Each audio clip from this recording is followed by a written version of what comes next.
Sebelum ceritanya dimulai, silakan tulis di kolom komentar dari daerah mana saja teman-teman yang menonton cerita ini. Jangan lupa like dan subscribe agar channel ini bisa semakin berkembang dan bisa mempersembahkan cerita yang lebih menarik lagi. Mentari menyendokkan nasi goreng terakhir ke piring kecil di hadapannya. Asap tipis masih mengepul, membawa aroma bawang goreng yang gurih. Di seberang meja makan kayu yang sederhana, putranya satu-satunya, Saka, sedang mengunyah dengan pipi menggembung seperti tupai kecil. Usianya baru 5 tahun, namun sorot matanya selalu memancarkan kecerdasan yang melampaui usianya, diiringi rasa ingin tahu yang tak pernah ada habisnya. "Bunda," panggil Saka setelah menelan makanannya dengan susah payah.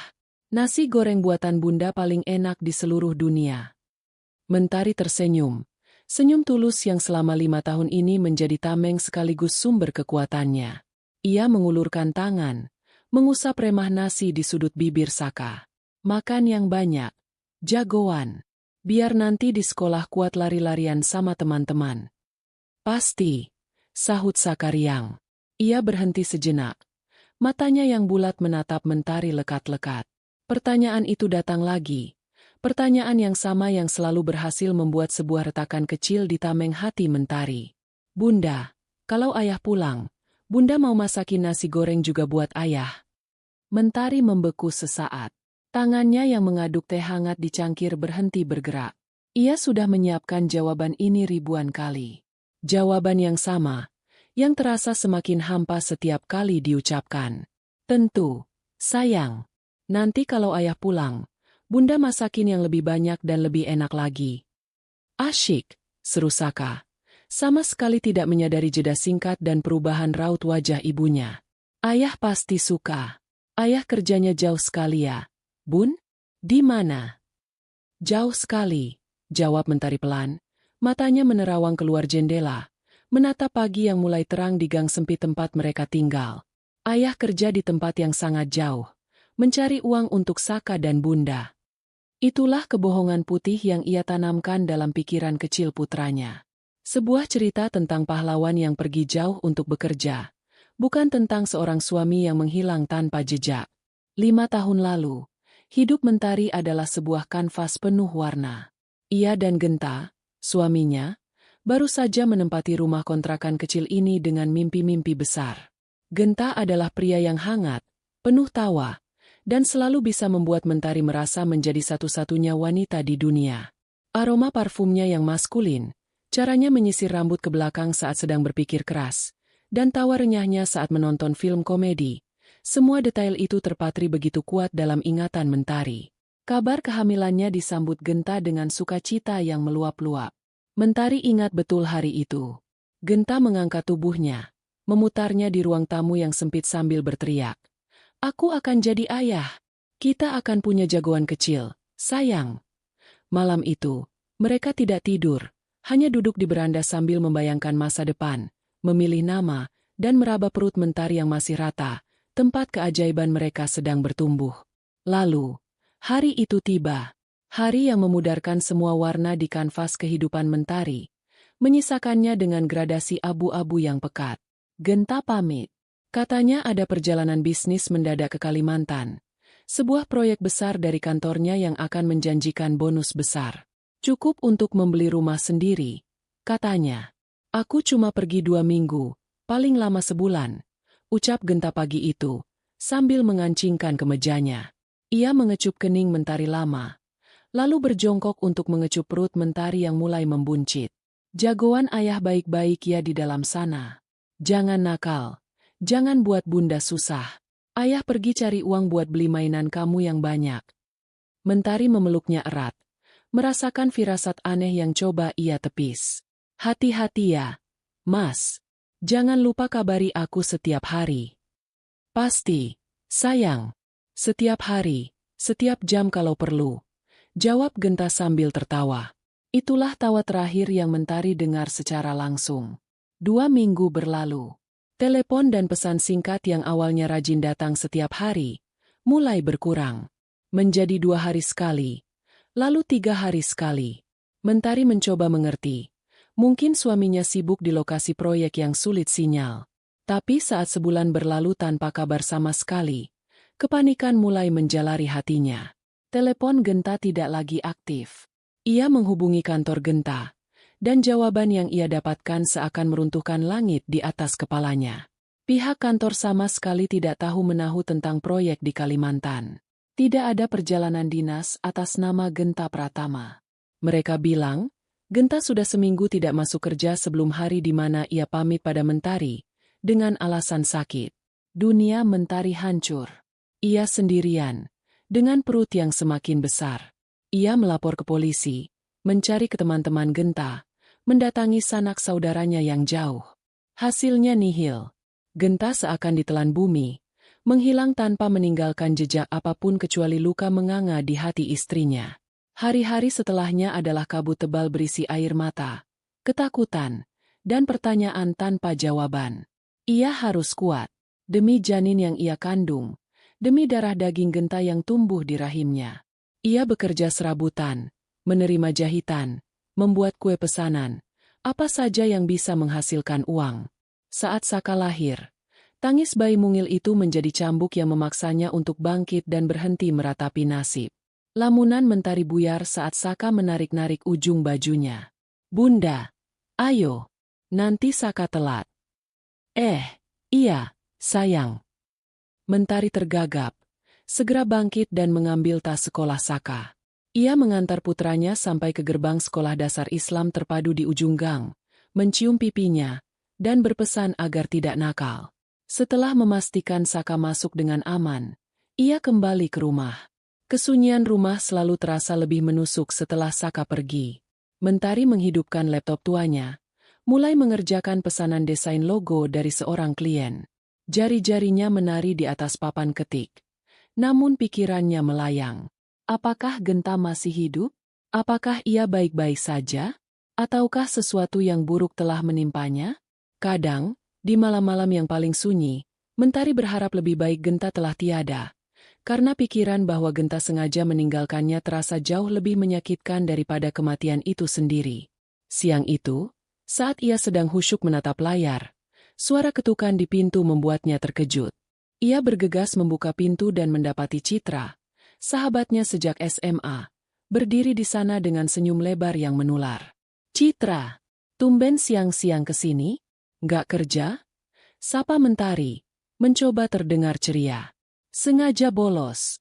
Ada kabar super penting dan aku harus jadi orang pertama yang ngasih tahu kamu langsung." Cerocos Citra sambil masuk dan langsung merebahkan diri di sofa usang di ruang tamu. Citra adalah kebalikan dari Mentari. Ia selalu penuh energi, cerewet, dan tidak pernah bisa diam. Dialah satu-satunya orang yang setia menemaninya melewati masa-masa tergelapnya. "Kabar apa? Kamu dilamar anak presiden." Canda Mentari sambil membawakan segelas air putih. Citra tertawa. "Lebih bagus dari itu. Sepupuku, Safira, akhirnya mau nikah." Serunya sambil mengeluarkan sesuatu dari tasnya. Sebuah undangan tebal berwarna gading dengan ukiran benang emas. Mewah dan elegan. Mentari mengambil undangan itu. Nama mempelai wanita, Safira Ayunindya, tertera di sana. Ia tidak terlalu mengenal sepupu Citra yang satu ini, hanya pernah bertemu sekali atau dua kali di acara keluarga Citra. "Wah, selamat ya buat sepupu kamu. Akhirnya." "Iya, kan? Setelah patah hati gara-gara tunangannya yang dulu, aku kira dia bakal jadi perawan tua. Ternyata ketemu jodohnya. Katanya si pengusaha properti gitu. Duda keren, baik banget orangnya." Jelas Citra panjang lebar. Mentari hanya mengangguk-angguk, tidak terlalu tertarik. Ia meletakkan undangan itu di meja.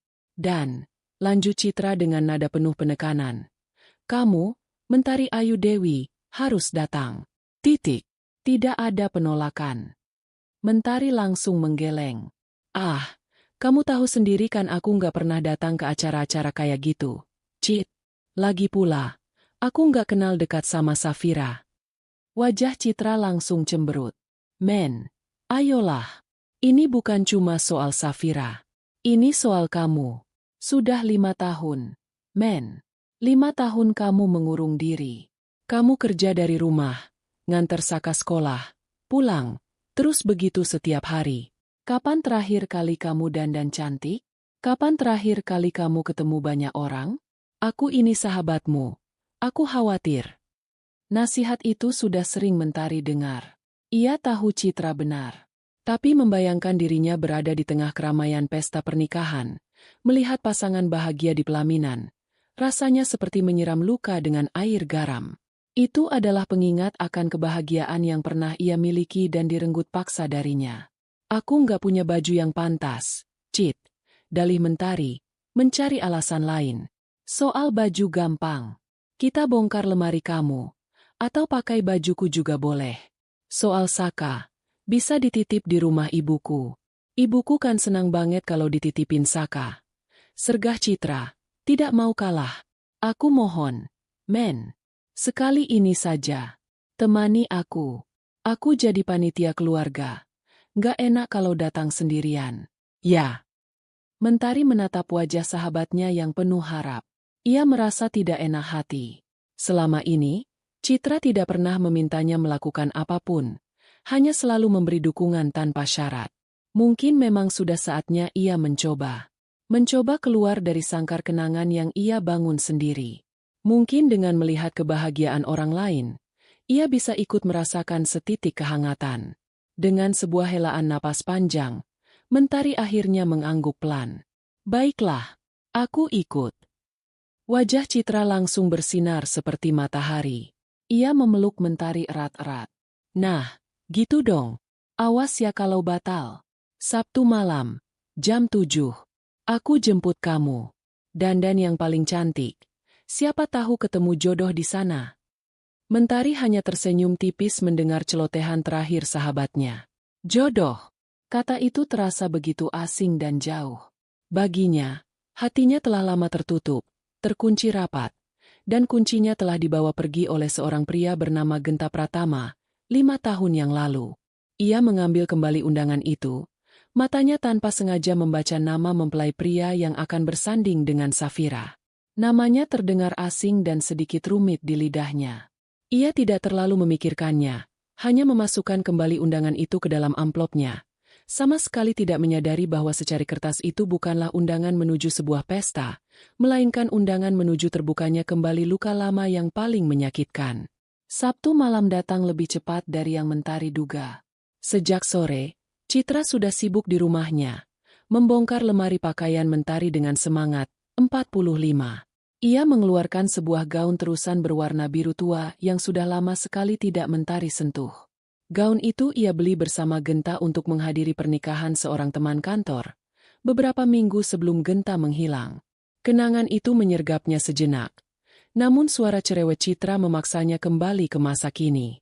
Ini sempurna. Ayo pakai, men. Warnanya cocok banget sama kulit kamu yang kuning langsat. Perintah Citra. Dengan ragu, Mentari mengenakan gaun itu. Rasanya aneh. Kain lembut itu terasa asing di kulitnya yang lebih terbiasa dengan daster dan kaos longgar. Saat ia berdiri di depan cermin, ia melihat sosok yang berbeda. Sosok wanita yang lebih dewasa, dengan sorot mata yang lebih sayu, namun masih menyisakan jejak kecantikan yang dulu sering dipuji Genta. Citra tidak memberinya waktu untuk melamun. Ia mendudukkan Mentari di kursi, lalu mulai memoleskan riasan tipis ke wajahnya. Bedak, perona pipi, sedikit celak mata, dan lipstik berwarna natural. Nah, lihat, kamu itu cantik, Mentari. Jangan disembunyikan terus. Ujar Citra puas dengan hasil karyanya. Mentari menatap pantulan dirinya di cermin. Untuk pertama kalinya dalam 5 tahun, ia merasa sedikit berbeda. Bukan bahagia, tapi setidaknya, ia merasa seperti manusia lagi. Bukan hanya sekadar mesin yang berfungsi untuk bertahan hidup. Ia menitipkan Saka di rumah Ibu Citra, yang menyambut cucu titipannya itu dengan pelukan hangat. Saka tampak senang, karena itu berarti ia bisa bermain sepuasnya tanpa harus cepat-cepat tidur. Perjalanan menuju gedung pernikahan terasa menegangkan bagi Mentari. Jantungnya berdebar lebih kencang dari biasanya. Citra yang menyetir terus mengoceh tentang betapa megahnya acara ini, tentang siapa saja yang akan datang, mencoba mengalihkan kegugupan sahabatnya. Gedungnya pakai yang paling mahal di kota ini, Loh, keluarga Safira kan gak mau setengah-setengah kalau bikin acara. Katanya makanannya juga enak-enak banget. Kamu harus coba kambing gulingnya nanti, kata Citra. Mentari hanya tersenyum kecil. Pikirannya tidak pada makanan atau kemegahan gedung. Ia hanya berharap bisa melewati malam ini dengan cepat. Lalu kembali ke dunianya yang sunyi namun aman. Benar saja, saat mereka tiba, pemandangan yang menyambut mereka sungguh luar biasa. Sebuah hotel bintang 5 dengan lobi yang dihias penuh bunga lili putih dan mawar berwarna pastel. Karpet merah tergelar dari pintu masuk hingga ke ballroom utama. Suara alunan musik klasik yang lembut mengalun, menyambut para tamu yang datang dengan pakaian terbaik mereka. Mentari merasa sedikit terintimidasi. Ia merapatkan selendang tipis di bahunya, merasa seperti ikan kecil yang tersesat di lautan luas. Ayo masuk, ajak Citra, menarik lengannya dengan lembut. Di dalam ballroom, suasana terasa lebih semarak. Lampu kristal raksasa menggantung di langit-langit, memendarkan cahaya keemasan ke seluruh ruangan. Meja-meja bundar berhias taplak putih dan rangkaian bunga yang indah tertata rapi. Para tamu saling bercengkerama, tertawa, dan menikmati hidangan pembuka. Mentari mengikuti Citra ke sebuah meja yang sudah diisi oleh beberapa kerabat jauh Citra. Mereka tersenyum ramah, namun Mentari hanya bisa membalasnya dengan senyum kaku. Ia merasa menjadi pusat perhatian, padahal tidak ada satu orang pun yang benar-benar memperhatikannya. Aku tinggal sebentar ya, mau cek persiapan di area keluarga dulu. Kamu di sini saja, jangan kemana-mana. Ambil minum gih, biar lebih rileks, kata Citra sebelum menghilang di kerumunan. Ditinggal sendirian, Mentari merasa semakin canggung. Ia mengambil segelas jus jeruk dan berdiri di sudut ruangan, mencoba membuat dirinya tak terlihat. Matanya mengamati panggung pelaminan yang megah di ujung ruangan. Dekorasi bunga berwarna putih dan perak membuatnya tampak seperti istana dalam dongeng. Di sanalah sebentar lagi, sepasang manusia akan mengikat janji suci mereka, memulai sebuah kehidupan baru yang penuh harapan. Sebuah kehidupan yang pernah Mentari impikan, yang pernah ia jalani, meski hanya sesaat. Tiba-tiba, lampu ruangan sedikit diredupkan. Musik berhenti, digantikan oleh suara pembawa acara yang mengumumkan bahwa prosesi akad nikah akan segera dimulai. Para tamu diminta untuk duduk di kursi-kursi yang telah disediakan menghadap ke arah meja akad. Mentari mencari tempat duduk di barisan agak belakang, dekat dengan pilar besar, berharap bisa bersembunyi di baliknya. Suasana menjadi hikmat. Penghulu dan para saksi telah duduk di tempatnya. Tak lama kemudian, mempelai pria masuk, diapit oleh kedua orang tuanya. Ia mengenakan setelan beskap berwarna putih gading yang serasi dengan dekorasi. Pria itu berjalan tegap, punggungnya lurus. Ia duduk di kursi yang telah disediakan, membelakangi sebagian besar tamu, termasuk Mentari. Dari tempatnya duduk, Mentari hanya bisa melihat punggungnya yang bidang dan bagian belakang kepalanya yang berambut hitam legam. Ada sesuatu yang samar-samar terasa akrab dari postur tubuh itu, cara ia duduk, dan bentuk bahunya. Namun, Mentari segera menggelengkan kepala, menertawakan pikirannya sendiri. Tentu saja tidak mungkin. Ia hanya terlalu banyak berpikir. Kemudian, mempelai wanita, Safira, masuk dengan diiringi keluarganya. Ia tampak begitu cantik dan anggun dalam balutan kebaya putih bertabur payet. Wajahnya bersinar penuh kebahagiaan. Ia duduk di samping calon suaminya. Pembawa acara mempersilakan ayah dari mempelai wanita untuk memulai prosesi. Jantung Mentari berdetak normal. Ia hanya seorang penonton, seorang tamu yang datang untuk menghargai undangan sahabatnya. Ia menunduk, memainkan ujung selendangnya. Tidak terlalu ingin menyaksikan momen sakral yang bisa membangkitkan kenangan pahitnya. Suasana menjadi hening total. Hanya suara penghulu yang memberikan wejangan singkat yang terdengar. Lalu, tiba saatnya. Saat paling inti dari seluruh acara. Penghulu menjabat tangan mempelai pria dengan erat. Saudara, penghulu menyebutkan nama lengkap mempelai pria. Sebuah nama yang tadi siang sempat Mentari baca di undangan, namun tak ia hiraukan. Ayah Safira mulai mengucapkan kalimat ijabnya dengan suara bergetar menahan haru. Dengan mas kawin tersebut, dibayar tunai. Hening sejenak. Sangat hening. Seluruh ballroom seakan menahan napas, menunggu satu kalimat balasan dari sang mempelai pria. Mentari masih menunduk. Lalu, suara itu datang. Sebuah suara pria yang tegas, berat, dan dalam. Suara yang begitu ia kenal, bahkan dalam tidurnya. Suara yang setiap malam ia panggil dalam doanya. Suara yang telah hilang dari hidupnya selama 5 tahun. Saya terima nikah dan kawinnya Safira Ayunindya binti Bapak Hendrawan. Dengan mas kawin tersebut, dibayar tunai. Dunia Mentari berhenti berputar.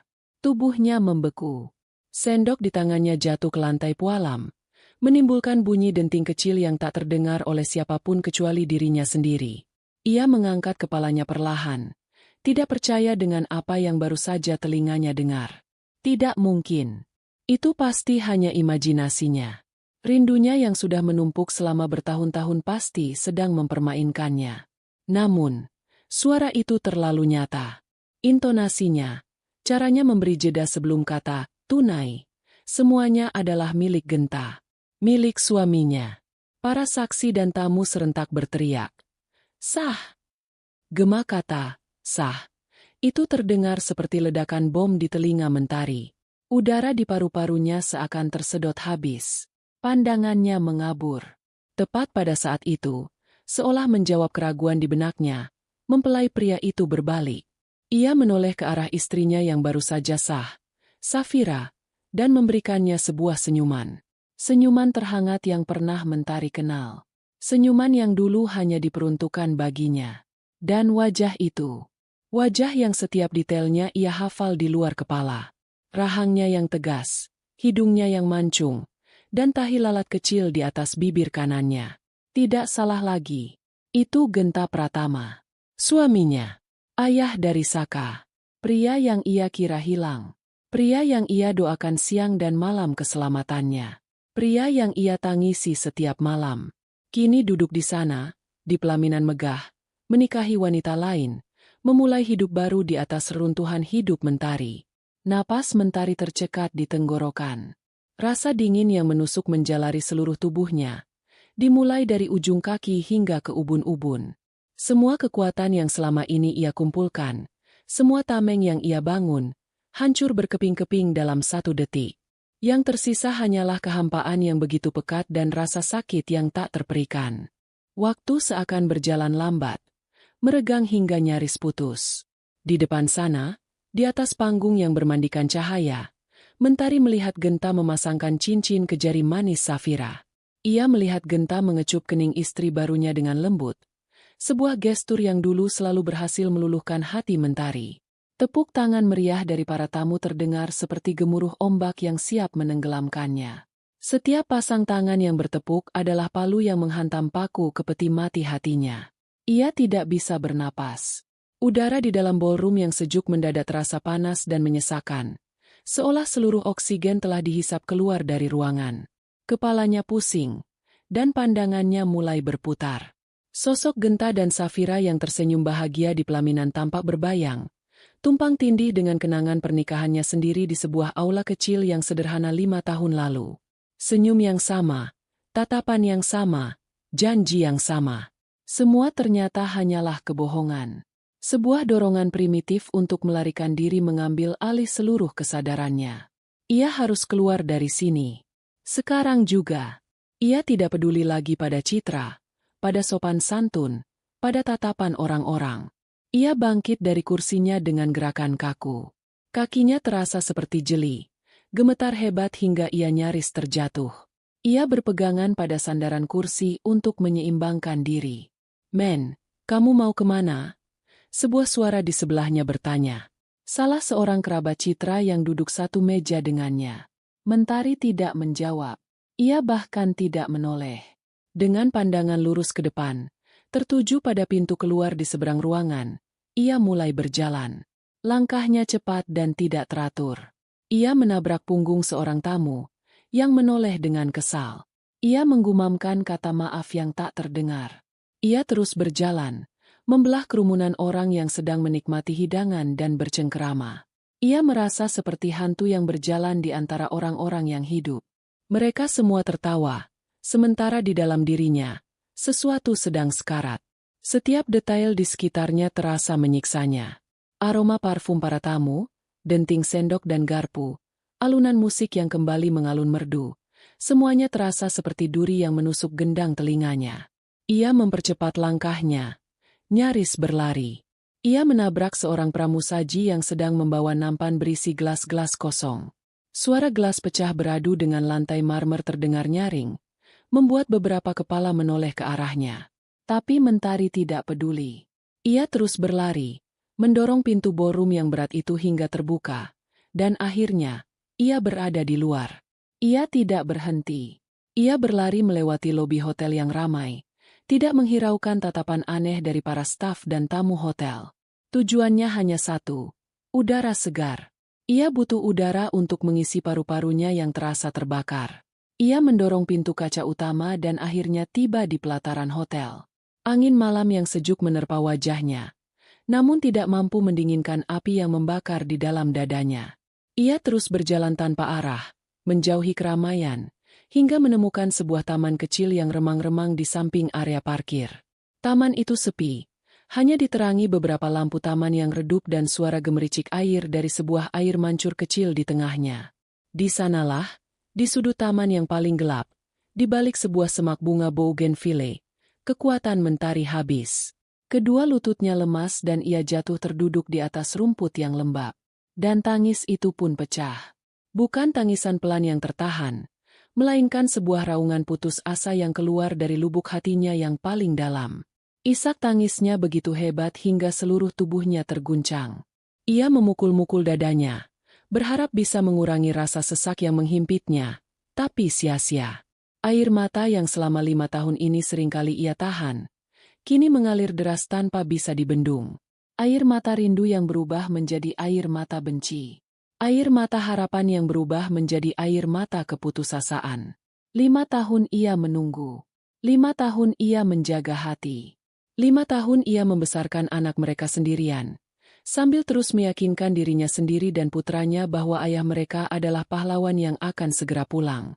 Ternyata, pahlawannya sedang membangun istana untuk ratu yang lain. "Kenapa, Mas, kenapa?" bisiknya di sela-sela isak tangisnya. Suaranya serak dan parau. Bayangan wajah Genta yang tersenyum pada Safira terus berkelebat di benaknya. Senyum itu, senyum yang seharusnya menjadi miliknya, kini diberikan pada wanita lain. "Teganya kamu," rintihnya lagi. Ia mencengkeram rumput di bawahnya, merasakan tanah yang dingin meresap ke telapak tangannya. Ia menangis sejadi-jadinya, mengeluarkan semua rasa sakit, pengkhianatan, dan kemarahan yang meluap-luap. Ia tidak peduli jika ada yang melihat atau mendengarnya. Pada saat itu, dunianya telah kiamat, dan tidak ada lagi yang perlu ia pedulikan. "Mentari! Ya Tuhan, Mentari!" Sebuah suara panik memanggil namanya. "Kah!" Sahabatnya itu berlari ke arahnya. Wajahnya pias karena khawatir. Ia pasti sudah mencarinya kemana-mana. "Men, kamu kenapa di sini? Aku cariin dari tadi." "Kamu sakit?" tanya Citra sambil berjongkok di hadapannya, mencoba mengangkat wajah Mentari yang terbenam di antara kedua lututnya. Mentari menggeleng, tidak sanggup berkata-kata. Isak tangisnya masih belum berhenti. "Kamu kenapa, Men? Cerita sama aku. Perut kamu sakit? Kamu salah makan?" desak Citra. Suaranya terdengar cemas. Ia sama sekali tidak mengerti apa yang sedang terjadi. Mentari mencoba berbicara, tapi yang keluar dari mulutnya hanyalah gumaman yang tidak jelas. Dia di sana." "Siapa? Siapa yang di sana?" tanya Citra bingung. Ia mengira Mentari melihat seseorang yang mengganggunya. Ia menoleh ke sekeliling taman yang sepi. "Nggak ada siapa-siapa. Men, ayo kita pulang saja, ya? Kamu sepertinya nggak enak badan." Citra mencoba membantu Mentari berdiri, tapi Mentari menepis tangannya. Ia mengangkat wajahnya, menatap Citra dengan mata yang merah dan bengkak. "Genta," ucapnya dengan suara bergetar. "Genta ada di dalam." Kening Citra berkerut dalam. Ia menatap sahabatnya dengan tatapan iba. Ia pikir, Mentari mulai berhalusinasi. Stres dan tekanan selama bertahun-tahun akhirnya mencapai puncaknya. Men, dengar. Nggak ada Genta di dalam. Kamu mungkin terlalu lelah. Ayo kita pulang, ya? Kamu butuh istirahat. Kamu nggak percaya? Sergah Mentari. Suaranya tiba-tiba meninggi. Kamu pikir aku gila? Mempelai prianya. Suami sepupu kamu itu. Itu Genta. Cit. Itu suamiku. Citra terdiam. Ia menatap Mentari lekat-lekat, mencoba mencari kebohongan di mata sahabatnya. Tapi yang ia temukan hanyalah luka yang begitu dalam. Ia tahu nama suami Safira adalah Bramantio. Nama yang asing. Tapi melihat kondisi Mentari yang begitu hancur, sebuah keraguan mulai menyusup ke dalam hatinya. Mungkinkah? Itu tidak mungkin. Men. Namanya Bramantio. Dia pengusaha. Duda yang istrinya meninggal. Itu bohong, potong Mentari. Suaranya kini terdengar tajam dan dingin. Air matanya mulai berhenti mengalir, digantikan oleh sesuatu yang lain. Sesuatu yang lebih keras dan lebih gelap. Kemarahan. Dia pembohong. Dia meninggalkan aku saat aku hamil. Cit. Dia membiarkan aku membesarkan anaknya sendirian. Dan sekarang dia di dalam sana, memulai hidup baru yang bahagia seolah-olah aku dan Saka tidak pernah ada. Napas Mentari memburu. Rasa sakit yang tadi membuatnya lemas kini berubah menjadi bara api yang membakar seluruh jiwanya. Ia tidak lagi merasa seperti korban yang malang. Ia merasa seperti seorang pejuang yang telah dikhianati di medan perang. Ia menatap ke arah gedung hotel yang gemerlap. Di dalam sana, pria yang telah menghancurkan hidupnya sedang merayakan kemenangannya. Tertawa, berdansa, menerima ucapan selamat. Sementara ia di sini, di sudut taman yang gelap, menangisi reruntuhan hidupnya. Ini tidak adil. Teganya kamu, Mas, teganya kamu, desisnya pelan. Kali ini, suaranya tidak lagi bergetar karena kesedihan, melainkan bergetar karena amarah yang membuncah. Semua doa yang ia panjatkan setiap malam agar Genta pulang dengan selamat kini terasa seperti sebuah lelucon pahit. Tuhan memang mengabulkan doanya. Genta memang pulang. Tapi tidak untuknya. Mentari perlahan bangkit berdiri. Citra membantunya. Masih menatapnya dengan cemas dan bingung. Gaun biru tua yang ia kenakan kini kotor oleh tanah di bagian lututnya. Riasan di wajahnya telah luntur oleh air mata. Tapi tatapan matanya telah berubah.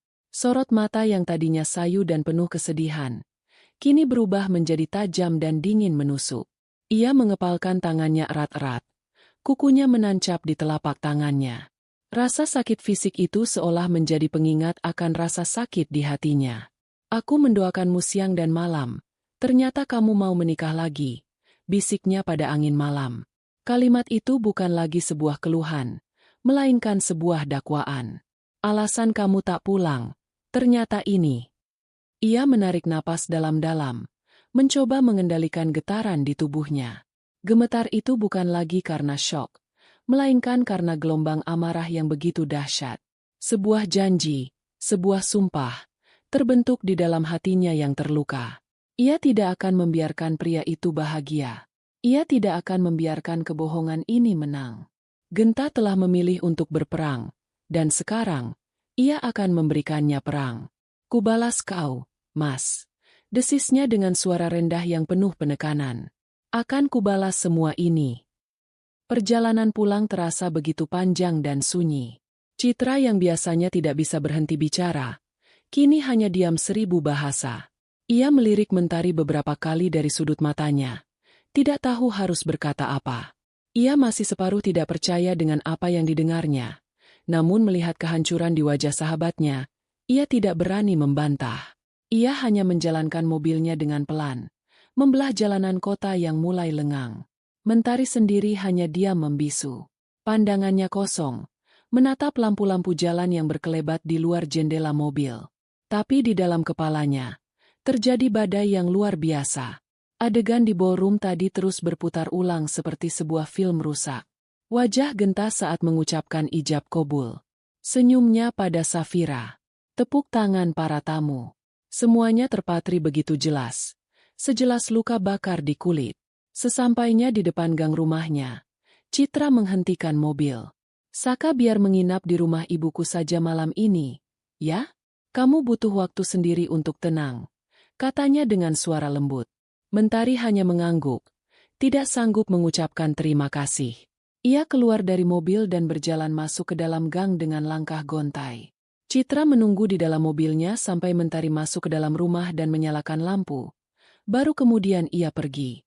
Mentari menutup pintu di belakangnya dan bersandar di sana. Kesunyian rumah yang biasanya menenangkan, malam ini terasa begitu mencekam. Rumah ini, saksi bisu kebahagiaan singkatnya bersama Genta, kini terasa seperti sebuah museum berisi artefak-artefak kebohongan. Ia berjalan pelan ke ruang tamu. Matanya tertuju pada sebuah foto pernikahan yang terpajang di dinding. Fotonya bersama Genta. Keduanya tersenyum lebar. Mata berbinar penuh cinta dan harapan. Dulu, foto itu adalah sumber kekuatannya. Setiap kali ia merasa lelah dan putus asa, ia akan menatap foto itu dan mengingat semua janji manis Genta. Kini, foto itu terasa seperti sebuah ejekan. Dengan tangan gemetar, Mentari menurunkan foto itu dari dinding. Ia menatap wajah Genta di dalam bingkai kaca. Wajah pria yang sama yang baru beberapa jam lalu ia lihat mengucap janji suci pada wanita lain. Amarah kembali bergejolak di dadanya. Ia ingin membanting foto ini ke lantai, membiarkannya pecah berkeping-keping seperti hatinya. Tapi ia tidak melakukannya. Ia hanya meletakkan foto itu di lantai dengan posisi terbalik, seolah tidak sanggup lagi melihat kebohongan yang terpancar dari senyum itu. Malam itu, Mentari tidak tidur. Ia bahkan tidak berganti pakaian. Ia hanya duduk di tepi ranjangnya, di dalam kamar yang gelap, menatap kosong ke dinding. Pikirannya melayang, menariknya kembali ke masa lalu. Ia teringat setiap malam selama 5 tahun terakhir. Setelah menidurkan Saka, ia akan menggelar sajadahnya, dan dalam setiap sujudnya, hanya ada satu nama yang ia sebut. Genta. Ya Tuhan, lindungilah suamiku dimanapun ia berada. Jika ia masih hidup, kembalikanlah ia padaku dan pada putranya dalam keadaan selamat. Jika ia telah tiada, berikanlah ia tempat terbaik di sisi MU. Doa yang sama, ia rapalkan ribuan kali hingga air matanya kering. Ia berpuasa Senin Kamis, bersedekah atas nama Genta, melakukan semua hal yang ia bisa, berharap Tuhan akan mendengar permohonannya. Malam ini, ia merasa doanya telah dipermainkan. Tuhan memang menjawabnya, dengan cara yang paling kejam. Genta masih hidup. Genta selamat. Genta kembali. Tapi bukan untuknya. Semua pengorbanan, penantian, dan air matanya terasa sia-sia. Sebuah lelucon kosmik yang tragis. Rasa sakit itu begitu luar biasa. Namun perlahan tapi pasti, emosi lain mulai mengambil alih. Rasa sakit yang terlalu pekat. Jika terus diratapi hanya akan menenggelamkannya. Ia tidak mau tenggelam. Ia punya Saka. Ia harus bertahan. Dan satu-satunya cara untuk bertahan adalah dengan mengubah rasa sakit itu menjadi sesuatu yang lain. Menjadi kekuatan. Menjadi tujuan. Saat azan subuh mulai berkumandang dari masjid di ujung gang, sebuah keputusan telah bulat di dalam hatinya. Tangisnya sudah habis. Rasa sedihnya telah mengkristal menjadi sebuah tekad yang dingin dan keras. Ia tidak akan lagi menjadi Mentari yang lemah dan pasrah. Genta telah menghancurkan hidupnya, dan sekarang, ia akan menunjukkan pada Genta apa akibat dari perbuatannya. Ia tidak akan datang melabrak Genta dan Safira sambil berteriak-teriak. Itu terlalu mudah, terlalu murahan, dan hanya akan membuatnya terlihat seperti wanita gila yang menyedihkan. Rencananya harus lebih dari itu. Pembalasannya harus setimpal dengan 5 tahun penderitaannya. Ia akan menghancurkan kebahagiaan Genta secara perlahan, sistematis, dan elegan. Ia akan meruntuhkan istana kebohongan yang telah Genta bangun, bata demi bata, sampai pria itu tidak punya apa-apa lagi selain penyesalan. Mentari bangkit dari tempat tidurnya. Untuk pertama kalinya dalam beberapa jam, ia merasa memiliki tujuan. Ia berjalan ke kamar mandi, membasuh wajahnya yang sembab. Saat ia menatap cermin, yang balas menatapnya bukan lagi wanita patah hati yang menangis di taman, melainkan seseorang dengan tatapan mata yang tajam dan penuh perhitungan. Langkah pertama adalah informasi. Ia harus tahu segalanya. Siapa sebenarnya Safira Ayunindya ini? Dari keluarga seperti apa dia? Apa yang Genta ceritakan padanya tentang masa lalunya? Dan yang terpenting, nama apa yang Genta gunakan sekarang? Ia teringat Citra sempat menyebut nama Bramantio Wicaksono. Apakah itu nama asli Genta yang tidak pernah ia ketahui? Atau nama samaran? Kuncinya ada pada Citra. Mentari mengambil ponselnya. Ada belasan panggilan tak terjawab dan pesan singkat dari Citra, menanyakan keadaannya. Ia mengabaikan semua itu dan langsung menekan tombol panggil. Telepon langsung diangkat pada dering pertama. Men, ya Tuhan, kamu baik-baik saja? Aku khawatir banget. Suara Citra terdengar panik. Aku baik-baik saja, Cit. Jawab Mentari. Suaranya terdengar anehnya tenang dan datar. Ketenangan yang membuat Citra merinding. Men, soal semalam. Apa kamu yakin? Mungkin kamu salah lihat. Aku tidak salah lihat. Potong Mentari dengan tegas. Tidak menyisakan ruang untuk keraguan. Dan aku butuh bantuanmu. Terdengar helaan napas dari seberang telepon. Bantuan apa? Kamu mau aku menemanimu melabrak mereka? Jangan, men. Jangan gegabah. Aku tidak akan melakukan hal bodoh seperti itu. Sahut Mentari dingin. Aku hanya butuh informasi. Ceritakan semua yang kamu tahu tentang pria itu. Suami sepupumu, Bramantio Wicaksono. Ada jeda sejenak. Citra sepertinya sedang menimbang-nimbang. Ia takut sahabatnya akan melakukan sesuatu yang nekat. Citra, tolong, ucap Mentari. Kali ini suaranya sedikit melunak, namun penuh penekanan. Kamu satu-satunya orang yang bisa aku percaya. Anggap saja ini caraku untuk mencari kejelasan. Sebelum aku bisa benar-benar melanjutkan hidup. Aku hanya ingin tahu. Alasan itu sepertinya berhasil meyakinkan Citra. Baiklah, jawabnya akhirnya. Aku tidak tahu banyak. Tapi aku bisa coba cari tahu dari ibuku atau dari Safira langsung. Pura-pura bertanya. Aku akan hubungi kamu lagi nanti. Terima kasih, Cit. Aku berutang padamu, kata Mentari. Jangan bicara utang. Kamu sahabatku. Sahut Citra. Jaga dirimu baik-baik, ya? Jangan melakukan apapun sebelum bicara padaku. Aku janji. Jawab Mentari.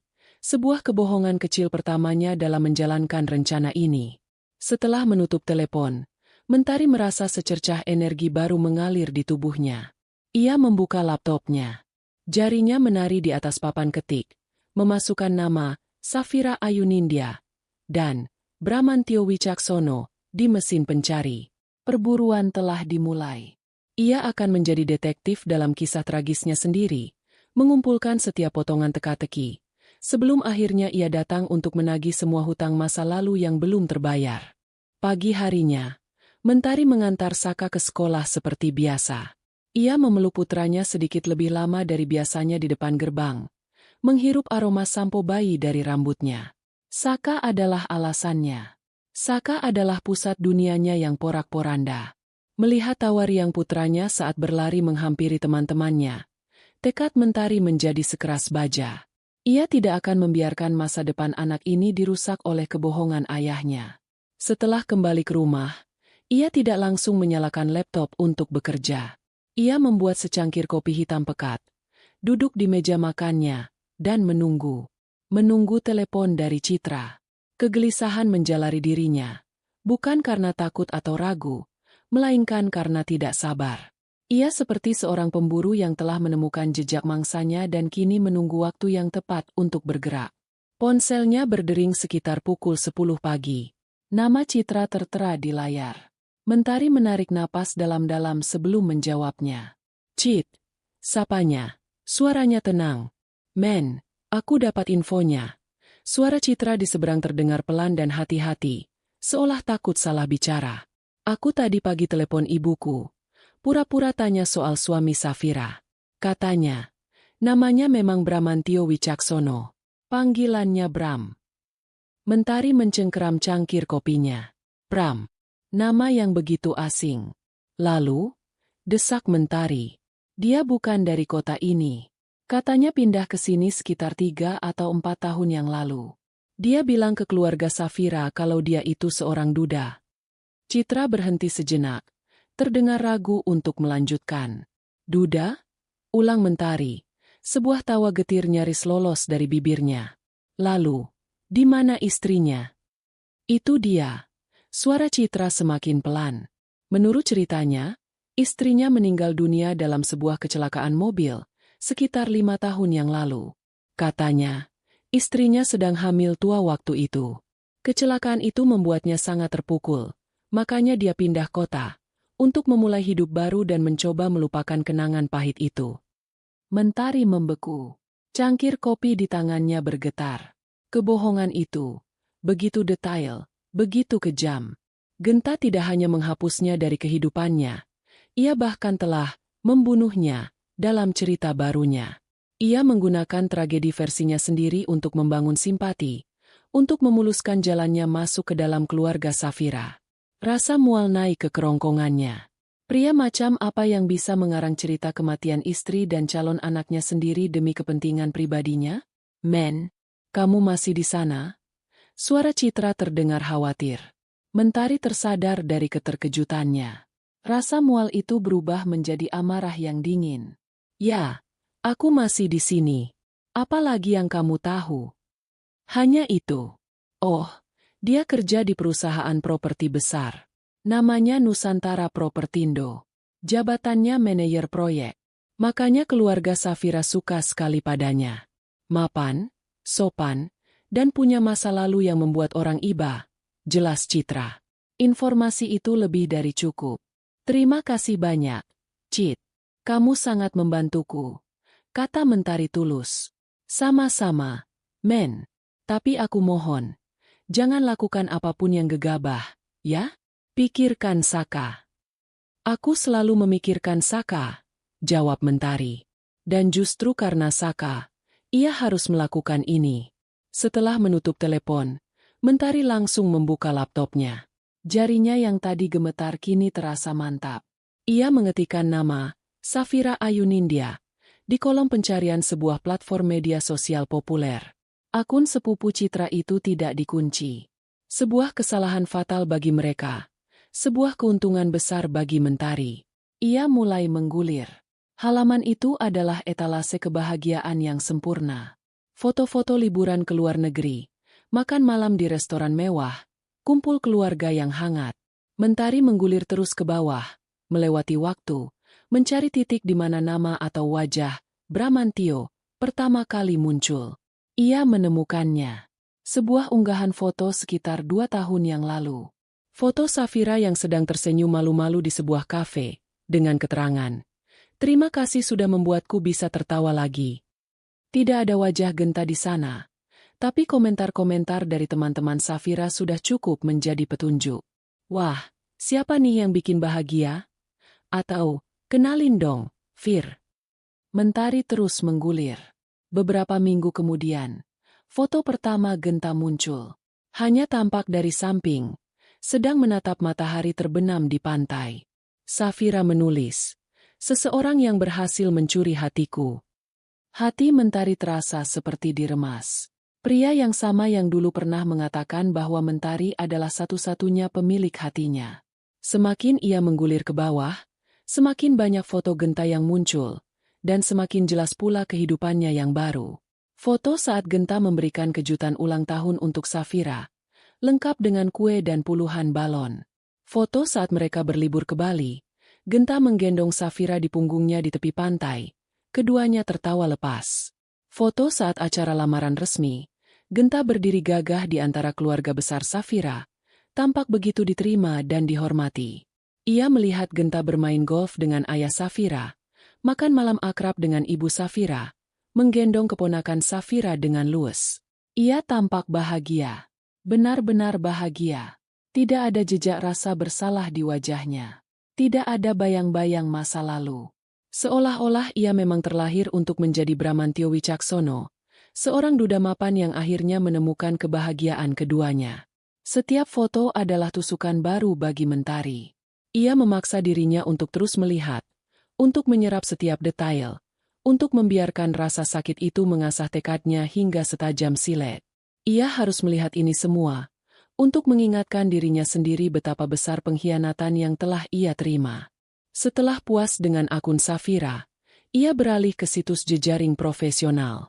Ia mengetikkan Bramantio Wicaksono dan Nusantara Propertindo. Profil itu langsung muncul di urutan teratas. Foto profilnya adalah foto formal Genta, mengenakan kemeja biru dan jas, tersenyum tipis penuh percaya diri ke arah kamera. Di bawah namanya, tertera jabatan, manajer proyek. Riwayat pekerjaannya di Nusantara Propertindo dimulai 3 tahun yang lalu. Dan sebelumnya, hanya tertulis, konsultan independen, selama 2 tahun. Sebuah cara klasik untuk mengisi kekosongan dalam riwayat hidup. Sebuah periode di mana Genta Pratama mati dan Bramantio Wicaksono lahir. Mentari menyimpan foto profil itu, juga beberapa foto dari media sosial Safira. Ia menatap layar laptopnya, di mana wajah Genta yang tersenyum terpampang. Di dunia digital ini, pria ini adalah sosok yang sempurna, sukses, tampan, dan memiliki kisah hidup yang menyentuh. Tapi Mentari tahu kebenarannya. Di balik semua polesan itu, ada seorang pengecut, seorang pembohong, seorang pengkhianat. Ia mematikan laptopnya. Informasi yang ia kumpulkan sudah cukup untuk tahap awal. Ia kini tahu nama baru suaminya, wajah barunya, pekerjaan barunya, dan lingkaran kehidupan barunya. Hantu dari masa lalunya kini memiliki wujud yang nyata, alamat yang jelas, dan kelemahan yang bisa ia manfaatkan. Penyelidikan senyapnya telah selesai. Kini saatnya menyusun rencana untuk bergerak. Ia tidak akan muncul sebagai istri yang ditinggalkan. Ia akan muncul sebagai sesuatu yang lain, seseorang yang tidak akan pernah Genta duga. Ia akan masuk ke dalam dunia barunya yang sempurna itu, bukan sebagai perusak, melainkan sebagai tamu tak diundang yang memegang kunci untuk membuka semua pintu rahasia yang telah Genta kunci rapat-rapat. Malam itu, saat ia memeluk Saka yang sudah pulang dan tertidur lelap di sampingnya, Mentari tidak lagi menangis.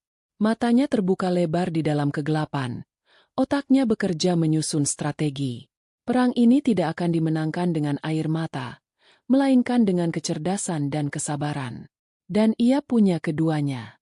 Malam itu, di sebuah kamar hotel mewah yang menjadi kamar pengantin mereka, Genta menatap Safira yang tertidur pulas di sampingnya. Wajah istrinya yang baru itu tampak damai. Seulas senyum tipis terukir di bibirnya bahkan dalam tidurnya. Ia seharusnya menjadi pria paling bahagia di dunia saat ini. Ia telah berhasil. Ia memiliki istri yang cantik dari keluarga baik-baik, pekerjaan yang mapan, dan masa depan yang cerah. Ia telah berhasil membangun sebuah benteng yang kokoh, benteng bernama kehidupan baru, untuk mengubur masa lalunya dalam-dalam. Ia bangkit dari tempat tidur perlahan, takut membangunkan Safira. Ia berjalan ke arah jendela besar yang menghadap ke kerlip lampu kota. Ia menatap pantulan dirinya di kaca. Seorang pria bernama Bramantio Wicaksono. Sukses, dihormati. Tapi kadang, di saat-saat hening seperti ini, ia masih melihat bayangan Genta Pratama di matanya. Bayangan seorang pria pengecut yang lari dari tanggung jawab. Rasa bersalah itu adalah hantu yang tidak pernah benar-benar pergi. Ia hanya belajar untuk hidup berdampingan dengannya. Malam ini, entah kenapa, hantu itu terasa lebih nyata. Mungkin karena prosesi pernikahan tadi, pengucapan ijab kabul, semua itu membangkitkan kenangan yang telah berusaha keras ia kubur. Kenangan tentang pernikahan lain, di sebuah aula sederhana, dengan seorang wanita yang menatapnya penuh cinta. Mentari. Genta memejamkan matanya, dan seketika ia terlempar kembali ke masa 5 tahun yang lalu. Hidupnya saat itu terasa sempurna. Mentari sedang mengandung anak pertama mereka, dan ia baru saja mendapat promosi kecil di kantor. Tapi di balik semua itu, ada sebuah rahasia gelap yang ia sembunyikan rapat-rapat dari istrinya. Semuanya berawal dari sebuah investasi bodong. Tergiur keuntungan cepat untuk mempersiapkan kelahiran anaknya, ia malah kehilangan seluruh tabungannya. Panik dan malu untuk mengaku pada Mentari, Ia mencari jalan pintas. Seorang teman mengenalkannya pada dunia judi online. Awalnya hanya untuk iseng, mencoba peruntungan kecil. Ia menang. Kemenangan kecil itu membuatnya ketagihan. Ia merasa bisa mengembalikan semua uangnya yang hilang dalam sekejap. Tapi Dewi Fortuna tidak selamanya berpihak padanya. Kemenangan kecil itu diikuti oleh kekalahan-kekalahan besar. Semakin ia kalah, semakin ia penasaran dan menaikkan taruhannya, berharap satu kemenangan besar akan menyelesaikan segalanya. Dalam waktu singkat, ia bukan hanya kehilangan sisa uangnya, tapi juga terjerat utang pada pinjaman online dengan bunga yang mencekik. Saat ia tidak bisa lagi membayar, teror itu dimulai. Tapi puncaknya adalah ketika ia meminjam uang dari rentenir sungguhan, berharap bisa menutupi utang-utang online-nya. Itu adalah kesalahan terbesarnya. Orang-orang ini berbeda. Mereka tidak hanya mengirim pesan ancaman. Suatu malam, saat ia pulang kerja, dua orang pria berbadan besar mencegatnya di sebuah gang sepi.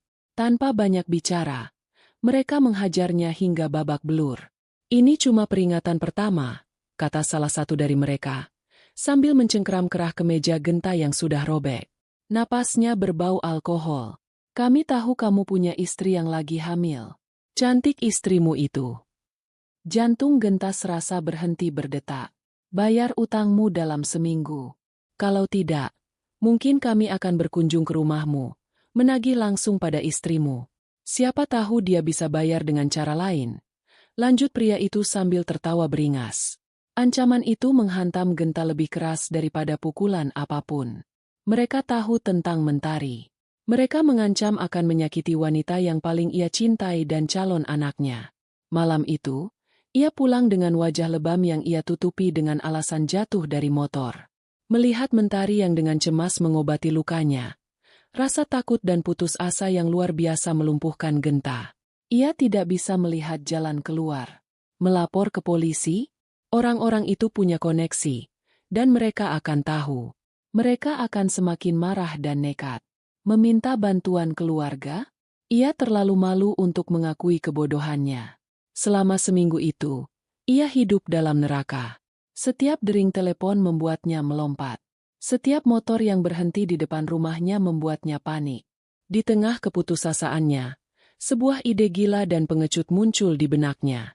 Ia tidak bisa melindungi mereka jika ia ada di sini. Keberadaannya justru menjadi target yang membahayakan mereka. Satu-satunya cara untuk membuat para rentenir itu berhenti adalah dengan menghilangkan targetnya. Jika ia menghilang, utang itu tidak akan bisa ditagih. Mereka akan kehilangan jejaknya, dan semoga mereka juga akan meninggalkan Mentari sendirian. Ia meyakinkan dirinya sendiri bahwa ini adalah satu-satunya cara untuk menyelamatkan keluarganya. Sebuah pengorbanan. Ia akan pergi, membiarkan Mentari membencinya, daripada melihat Mentari terluka karena kebodohannya. Hari terakhirnya di rumah terasa seperti di neraka. Setiap senyum Mentari, setiap lusan di perutnya, terasa seperti sayatan pisau di hatinya. Ia mengarang cerita tentang perjalanan bisnis ke Kalimantan. Ia memeluk Mentari erat-erat di depan pintu, menahan air mata sekuat tenaga. Berjalan menjauh dari rumah itu adalah hal tersulit yang pernah ia lakukan dalam hidupnya. Ia tidak menoleh ke belakang, karena jika ia melakukannya, ia tahu ia tidak akan sanggup pergi. Tahun-tahun pertama setelah kepergiannya adalah masa yang berat. Ia pindah ke kota lain, hidup dari satu pekerjaan serabutan ke pekerjaan lain, menggunakan nama samaran. Ia selalu waspada, selalu merasa diawasi. Rasa bersalah dan rindu pada Mentari dan anaknya yang mungkin sudah lahir menggerogotinya setiap hari. Ia beberapa kali nyaris nekat untuk pulang, tapi rasa takutnya terlalu besar. Bagaimana jika para rentenir itu masih mencarinya? Bagaimana jika kepulangannya justru membawa bahaya bagi Mentari? Setelah 3 tahun hidup dalam pelarian, ia merasa sedikit lebih aman. Ia berhasil mendapatkan pekerjaan yang layak di Nusantara Propertindo menggunakan identitas barunya, Bramantio Wicaksono, yang ia bangun dengan susah payah. Ia mulai menata hidupnya. Ia mencoba mencari kabar tentang Mentari secara diam-diam melalui internet, tapi tidak menemukan apapun. Ia meyakinkan dirinya sendiri, Mentari adalah wanita yang kuat. Ia pasti sudah melanjutkan hidupnya. Mungkin sudah menemukan pria lain yang lebih baik darinya.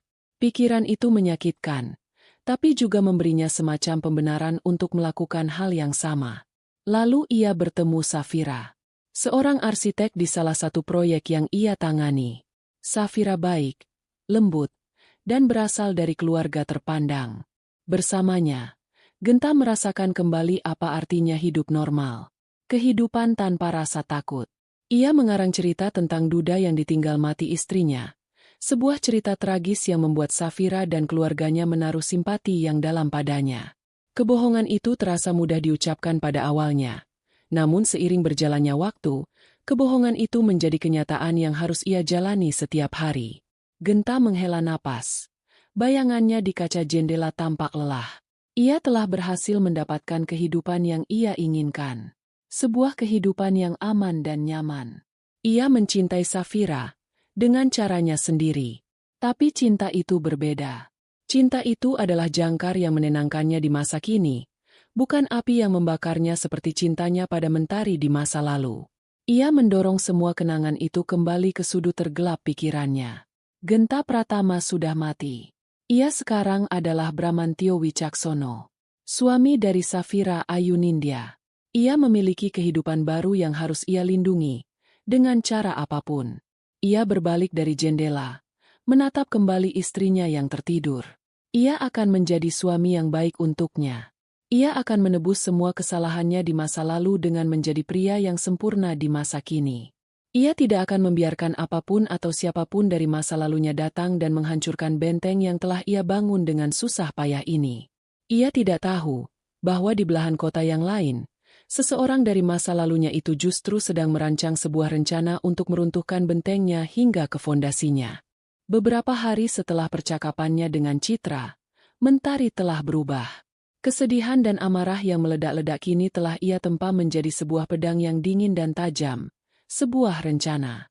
Ia sadar sepenuhnya bahwa menyerbu kehidupan Genta dengan teriakan dan air mata hanya akan berakhir sia-sia. Ia akan dicap sebagai wanita gila dari masa lalu. Dan Genta dengan mudahnya bisa menggunakan cerita dudanya yang tragis untuk menarik simpati semua orang. Tidak, ia harus lebih cerdas dari itu. Ia akan menggunakan logika dan profesionalisme sebagai senjatanya. Dua hal yang tidak akan pernah diduga Genta datang darinya. Pagi itu, setelah Saka berangkat sekolah, Mentari duduk di depan laptopnya bukan sebagai seorang ibu yang patah hati, melainkan sebagai seorang investor potensial. Ia membuka situs resmi Nusantara Propertindo.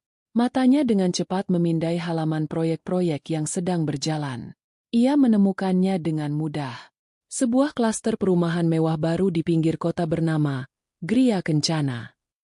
Di halaman deskripsi proyek, nama manajernya terpampang dengan jelas, Bramantio Wicaksono. Inilah medan perangnya. Selama berjam-jam, Mentari menenggelamkan dirinya dalam riset. Ia mempelajari setiap detail tentang Gria Kencana. Tipe rumah yang ditawarkan, fasilitasnya, kisaran harganya, bahkan hingga spesifikasi material bangunan yang mereka gunakan. Ia membaca ulasan tentang Nusantara Propertindo, memahami reputasi perusahaan itu. Ia harus terdengar meyakinkan, seperti seorang klien serius yang tahu apa yang ia mau. Ia bahkan membuat sebuah alamat email baru yang terdengar lebih profesional, menggunakan nama lengkapnya, Mentari Ayu Dewi, tanpa nama panggilan yang akrab. Ini adalah persona barunya, baju zirahnya. Mentari, seorang desainer grafis lepas yang sukses dan sedang mencari properti untuk investasi masa depan. Langkah berikutnya adalah yang paling berat. Untuk dianggap sebagai calon pembeli serius yang bisa meminta bertemu langsung dengan manajer proyek, ia harus membayar nomor urut pemesanan, NUP, atau setidaknya biaya registrasi prioritas. Jumlahnya tidak sedikit. Hampir sepertiga dari seluruh tabungan yang selama ini ia kumpulkan dengan susah payah untuk biaya sekolah Saka. Malam itu, ia menatap buku tabungannya dengan hati berdebar. Di satu sisi, ada keamanan finansial untuk putranya. Di sisi lain, ada sebuah kesempatan untuk menuntut keadilan, untuk memperjuangkan kebenaran atas nama putranya. Apakah sebuah pembalasan setimpal dengan risiko ini? Ia menatap wajah Saka yang tertidur lelap. Napasnya teratur dan damai. Anak ini berhak tahu siapa ayahnya. Dan ayahnya harus tahu siapa anak yang telah ia sia-siakan. Ini bukan lagi sekadar balas dendam pribadinya. Ini adalah perjuangan untuk hak dan identitas putranya. Dengan tangan yang mantap, ia melakukan transfer dana secara online. Pengorbanan itu terasa nyata, membuat komitmennya menjadi tak tergoyahkan. Keesokan harinya, dengan jantung yang berdegup kencang, ia menelepon kantor pemasaran Gria Kencana. Ia memasang suaranya yang paling tenang dan profesional. Suara yang biasa ia gunakan saat berbicara dengan klien penting. Selamat siang. Dengan Mentari Ayu Dewi di sini. Saya tertarik dengan unit di klaster Gria Kencana dan sudah melakukan registrasi prioritas kemarin. Mulainya. Staf pemasaran di seberang telepon terdengar ramah dan antusias. Ia menjelaskan berbagai hal. Namun Mentari dengan sopan memotongnya. Terima kasih atas informasinya. Begini, saya mendapat rekomendasi kuat dari seorang kolega saya di Jakarta. Beliau menyarankan, jika saya serius, sebaiknya saya berbicara langsung dengan manajer proyek Anda, Bapak Bramantio Wicaksono. Katanya, beliau bisa memberikan gambaran investasi jangka panjang yang lebih komprehensif. Apakah mungkin saya menjadwalkan pertemuan singkat langsung dengan beliau? Ada jeda sejenak. Permintaan seperti ini tidak biasa. Biasanya klien akan ditangani oleh tim penjualan terlebih dahulu. Mohon ditunggu sebentar. Ibu, saya coba cek jadwal Bapak Bramantio. Jawab staf itu. Mentari menunggu. Napasnya tertahan. Inilah momen penentu. Jika ditolak, ia harus mencari cara lain. Beberapa menit yang terasa seperti selamanya berlalu. Halo, Ibu Mentari? Ibu beruntung, Bapak Bramantio kebetulan ada waktu luang lusa, hari Kamis, pukul 2 siang. Apakah Ibu bersedia? Jantung Mentari serasa melompat ke tenggorokannya. Iya, tentu. Kamis jam 2 siang. Baik, saya konfirmasi. Terima kasih banyak. Setelah menutup telepon, ia bersandar di kursinya, tubuhnya sedikit gemetar. Umpannya dimakan. Pertemuan itu akan terjadi. Ia punya waktu kurang dari 48 jam untuk mempersiapkan diri menghadapi hantu dari masa lalunya. 2 hari berikutnya ia lalui bagai dalam sebuah film thriller. Ia merencanakan setiap detail. Ia berlatih di depan cermin, mengulang-ulang kalimat pembuka yang akan ia ucapkan. Ia tidak boleh terlihat gugup. Ia tidak boleh menunjukkan emosi. Ia harus menjadi klien, bukan istri yang terluka.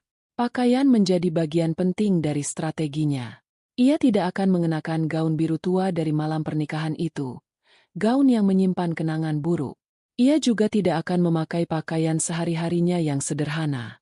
Ia pergi ke sebuah toko pakaian dan membeli satu setel celana bahan dan blazer berwarna krem.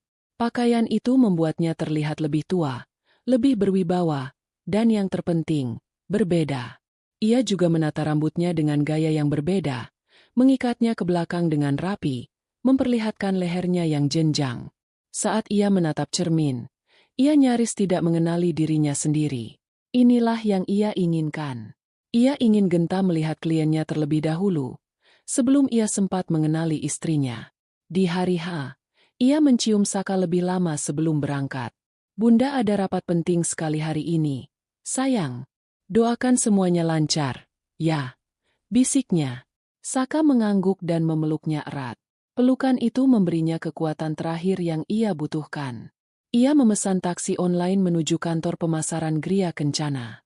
Sepanjang perjalanan, ia terus mengatur napasnya, mencoba menenangkan jantungnya yang berdebar tak karuan. Kantor pemasaran itu ternyata sebuah bangunan modern yang megah dan mewah, berdiri di depan lokasi proyek yang sedang dibangun.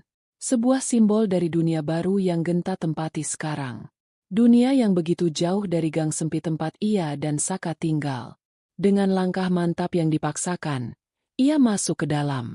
Udara sejuk dari pendingin ruangan menyambutnya, bersama senyum ramah seorang resepsionis. Interiornya didominasi warna emas dan putih, dengan maket perumahan raksasa di tengah ruangan. Selamat siang, ada yang bisa saya bantu? Sapa resepsionis itu. Selamat siang. Saya Mentari Ayu Dewi. Ada janji bertemu dengan Bapak Bramantio pukul 2. Jawab Mentari, bangga pada dirinya sendiri karena suaranya tidak bergetar. Resepsionis itu memeriksa catatannya, lalu tersenyum. Ah, iya, Ibu Mentari. Silakan duduk dulu. Ibu. Bapak Bramantio sedang menyelesaikan teleponnya sebentar. Mentari duduk di salah satu sofa empuk berwarna putih. Ia meletakkan tasnya di pangkuan. Kedua tangannya saling meremas di dalamnya. Waktu terasa merayap. Setiap detik penantian menggerogoti keberaniannya. Ia takut. Ia sangat takut. Takut jika saat melihat wajah Genta nanti, semua pertahanannya akan runtuh. Takut jika ia hanya akan bisa menangis. 15 menit kemudian, interkom di meja resepsionis berbunyi. Resepsionis itu mengangkatnya, mendengarkan sejenak, lalu meletakkannya kembali. Ia bangkit dan berjalan menghampiri Mentari dengan senyum yang sama ramahnya. Ibu Mentari, mohon maaf sudah menunggu.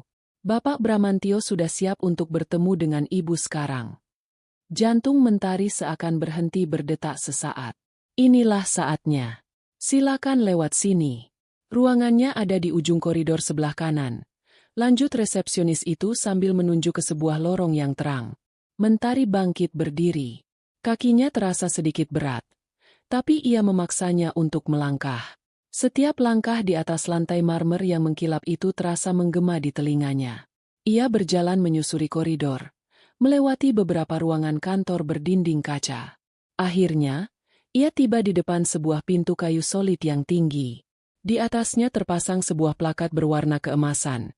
Bramantio Wicaksono, manajer proyek. Tangannya terangkat, siap untuk mengetuk. Tapi sebelum buku jarinya menyentuh permukaan kayu itu, pintu itu terbuka dari dalam. Seorang asisten muda keluar sambil tersenyum padanya. Ibu Mentari, silakan masuk. Bapak sudah menunggu. Mentari mengangguk.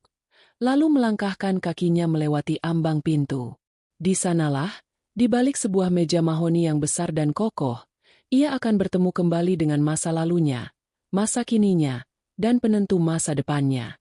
Ruangan itu luas dan dingin. Aroma kopi dan pengharum ruangan yang mahal menguar di udara. Di sisi kanan, sebuah jendela besar dari lantai hingga langit-langit menyuguhkan pemandangan langsung ke lokasi proyek yang sibuk dengan lalu lalang pekerja dan alat berat. Seorang pria berdiri membelakanginya di depan jendela itu.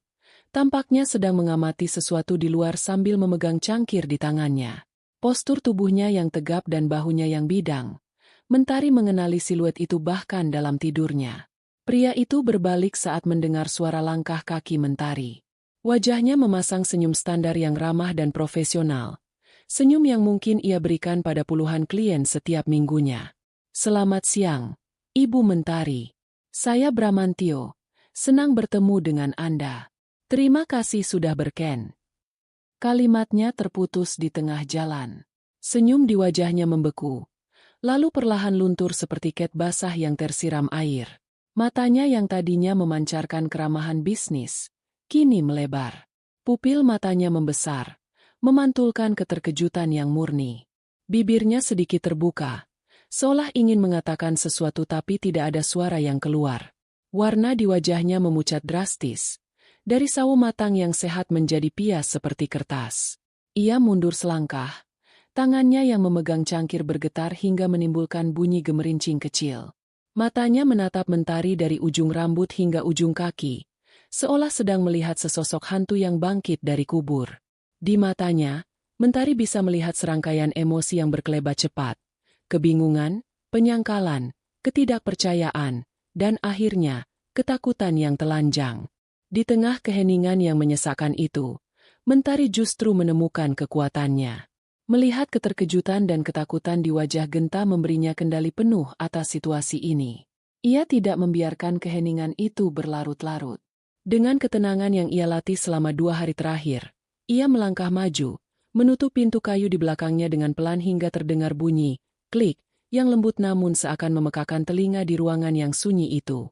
Bunyi itu seolah menjadi penanda, mengunci mereka berdua di dalam sebuah arena di mana kebenaran akan ditelanjangi. Ia berjalan ke arah kursi yang ada di depan meja Genta, dan duduk dengan anggun. Ia meletakkan tas tangannya di atas pangkuan, posturnya tegak, dagunya sedikit terangkat. Ia membiarkan Genta tetap berdiri di sana, lumpuh oleh keterkejutannya.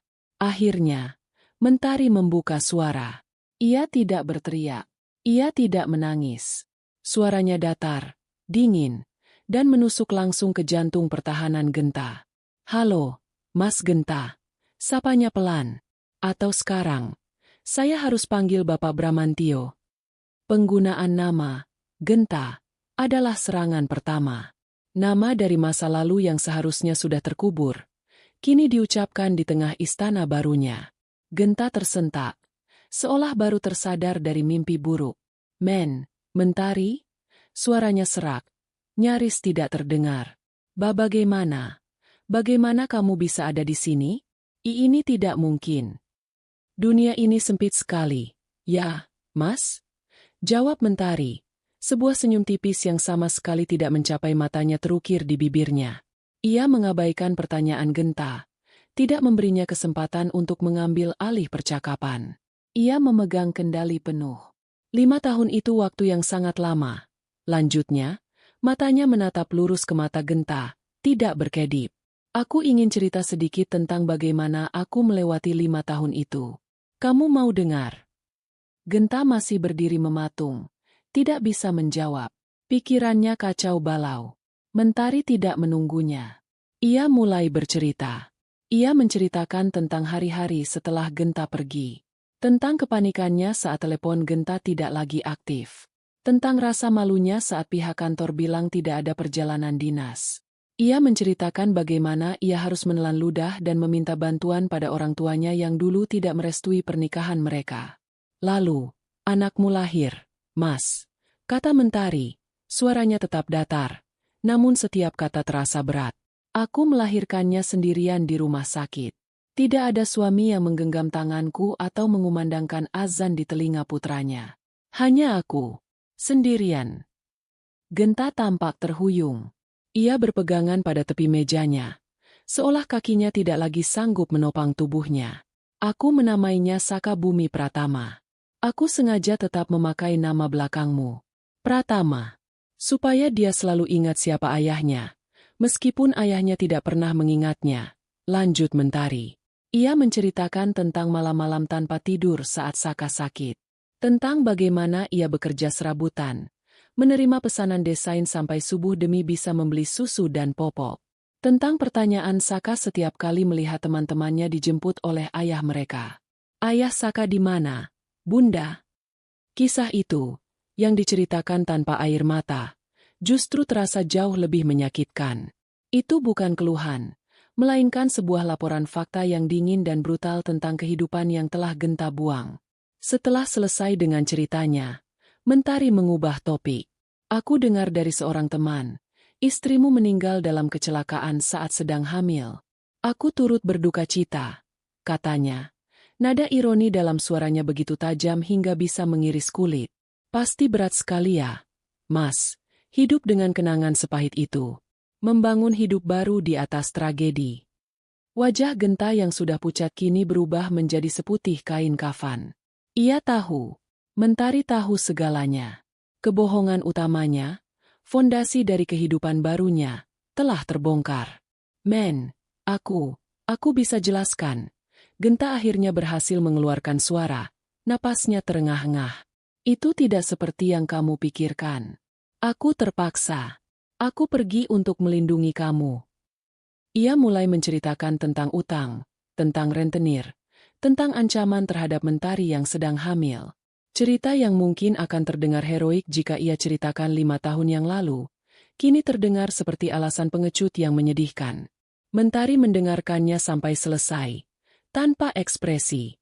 Saat Genta selesai bicara, dengan napas yang memburu, Mentari perlahan membuka tas tangannya. Genta mengira ia akan mengeluarkan sesuatu untuk mengancamnya.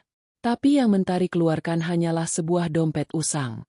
Dari dalam dompet itu, ia mengeluarkan sebuah foto yang sedikit terlipat di ujungnya. Ia tidak membantingnya atau melemparkannya. Ia meletakkannya dengan tenang di atas permukaan meja mahoni yang mengkilap, lalu mendorongnya perlahan ke arah Genta. Foto itu adalah foto Saka saat acara perpisahan di taman kanak-kanak beberapa minggu yang lalu. Saka mengenakan toga wisuda kecil, tersenyum lebar ke arah kamera, memamerkan giginya yang ompong di bagian depan. Matanya yang berbinar dan bentuk senyumnya adalah cerminan yang sempurna dari wajah Genta sendiri.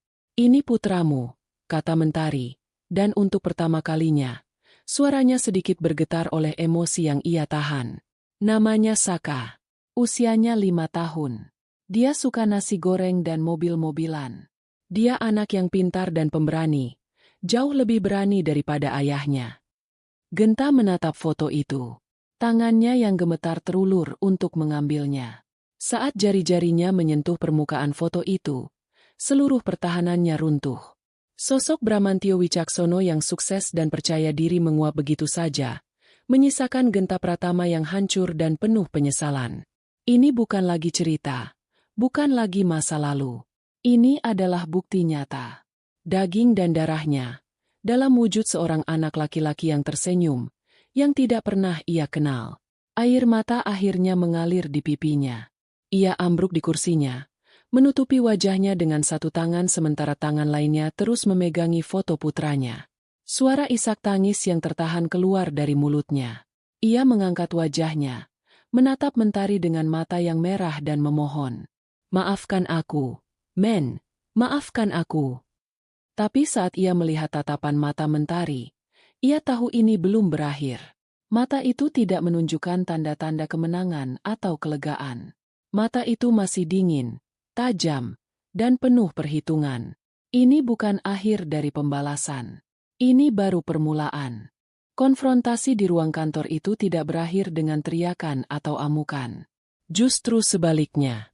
Setelah tangis penyesalan Genta mereda, Mentari bangkit dari kursinya dengan ketenangan yang mengerikan. Ia tidak mengambil kembali foto Saka. Ia membiarkannya tergeletak di atas meja, di antara tumpukan dokumen proyek yang rapi, sebuah anomali dari masa lalu yang kini menjadi bom waktu di masa kini Genta. "Pertemuan bisnis kita selesai, Bapak Bramantio," kata Mentari, suaranya kembali datar dan profesional. "Saya rasa, saya tidak jadi berinvestasi di sini. Fondasinya terlihat tidak cukup kokoh." Sindiran terakhir itu terasa lebih menampar daripada teriakan apapun. Tanpa menunggu jawaban, Mentari berbalik dan berjalan keluar dari ruangan itu, meninggalkan Genta yang masih terduduk lemas di kursinya, hancur berkeping-keping. Kepergian Mentari meninggalkan kekosongan yang pekat di ruangan itu. Genta menatap pintu yang tertutup rapat, seolah berharap Mentari akan kembali dan mengatakan semua ini hanyalah mimpi buruk. Tapi yang ada hanyalah keheningan dan foto seorang anak laki-laki dengan senyum ompong yang seolah mengejeknya. Ia menatap foto itu lagi. Ah, putranya. Nama itu terasa begitu asing sekaligus begitu menyakitkan. Sejak saat itu, dunia Genta yang tertata rapi mulai retak dari dalam. Persona Bramantio Wicaksono yang tenang dan berwibawa hancur, digantikan oleh Genta Pratama yang gelisah dan penuh ketakutan. Di kantor, ia menjadi tidak fokus. Dalam rapat-rapat penting, pikirannya melayang. Ia akan menatap kosong ke layar presentasi, namun yang ia lihat adalah wajah Mentari yang menatapnya dengan dingin, atau senyum Saka di dalam foto. Rekan-rekannya mulai memperhatikan. Bram yang biasanya tajam dan penuh ide, kini lebih banyak diam dan sering membuat kesalahan-kesalahan kecil. Di rumah, situasinya jauh lebih buruk. Kepulangannya tidak lagi disambut dengan antusiasme. Ia menjadi pendiam, mudah tersinggung, dan sering melamun. Safira, istri yang baru beberapa hari dinikahinya, tentu saja merasakan perubahan drastis itu. Ia bukan wanita bodoh. Ia tahu perubahan suaminya dimulai tepat setelah pertemuan dengan klien bernama Mentari Ayu Dewi itu. "Mas, kamu kenapa sih beberapa hari ini?" tanya Safira suatu malam saat mereka sedang makan malam. Genta nyaris tidak menyentuh makanannya. "Apa ada masalah di kantor? Kamu bisa cerita sama aku." "Nggak apa-apa, sayang. Cuma stres biasa. Proyek lagi banyak tekanan," dalih Genta, menghindari tatapan mata istrinya. Tapi Safira tidak mudah percaya. "Stres karena proyek, atau stres karena klien yang namanya Mentari itu?" tanyanya langsung. Genta tersentak. "Kenapa kamu bawa-bawa dia?" "Karena sejak ketemu dia, Kamu berubah. Kamu jadi aneh. Jadi pendiam. Sebenarnya dia itu siapa? Mas? Apa dia klien yang sulit? Iya, dia. Dia hanya klien biasa. Sedikit rumit, tapi sudah beres. Jawab Genta cepat, terlalu cepat. Kebohongannya terdengar begitu rapuh. Kecurigaan Safira semakin menjadi. Malam itu, saat Genta sudah tertidur pula setelah meminum obat tidur yang ia minta karena mengaku insomnia, Safira dengan hati-hati mengambil ponsel suaminya. Ia tidak pernah melakukan ini sebelumnya, tapi instingnya mengatakan ada sesuatu yang sangat salah. Ia membuka riwayat panggilan, pesan, tidak ada yang aneh. Lalu ia membuka galeri foto. Di sana, di antara foto-foto pernikahan mereka dan foto proyek, ia menemukan satu foto yang membuatnya mengerutkan kening. Foto seorang anak laki-laki kecil yang sedang tersenyum, mengenakan toga. Foto itu tampak baru, seperti baru saja difoto dari sebuah foto cetak. Siapa anak ini? Kenapa suaminya menyimpan foto anak ini? Pertanyaan-pertanyaan itu menghantuinya. Di sisi lain, Genta hidup dalam siksaan. Ia mencoba menghubungi nomor telepon yang digunakan Mentari untuk membuat janji. Tapi nomor itu tidak lagi aktif. Mentari seolah kembali ditelan bumi. Tapi kali ini ia meninggalkan jejak berupa bom waktu yang terus berdetak. Genta dihantui oleh rasa bersalah terhadap Mentari dan Saka, sekaligus dihantui oleh rasa takut akan kehancuran hidup barunya. Ia terjebak di antara dua dunia, dan keduanya kini terasa seperti neraka.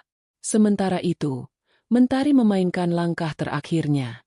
Ia tahu Genta sedang tersiksa, dan itu adalah bagian dari rencananya. Ia ingin Genta merasakan kegelisahan dan ketakutan yang sama seperti yang ia rasakan selama 5 tahun. Sekarang, saatnya untuk ledakan terakhir. Ia mencetak beberapa dokumen dan foto. Salinan buku nikahnya dengan Genta.